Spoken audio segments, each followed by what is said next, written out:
மீனுக்கு கொஞ்சம் மஞ்சள் பொடி போட்டிருக்கேன், தேவையான அளவு உப்பு சேர்த்துருக்கேன். நீங்கள் 1 ஸ்பூன் போட்டிருக்கேன். கொஞ்சம் 2 ஸ்பூன் வத்தல் பொடி, ஒரு 3 ஸ்பூன் குழம்பு பொடி எடுத்து வச்சுருந்தேன், அதையும் போட்டுட்டேன்.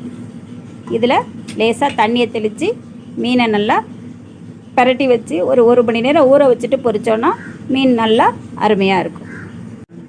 நான் எடுத்து வச்சுருந்த மசாலா எல்லாம் போட்டு மீனை நல்லா பரட்டி வச்சுருக்கோம். இது 1 மணி நேரம் ஊறட்டும், பொரிக்கும்போது பார்ப்போம். பாறை மீனை தோசை சட்டியை வச்சு கொஞ்சம் எண்ணெய் ஊற்றிருக்கேன். பொரிக்கிறதுக்காக மீனை அதில் சேர்த்துருக்கேன். இது ஒரு பக்கம் வெந்ததுக்கப்புறம் பார்ப்போம்.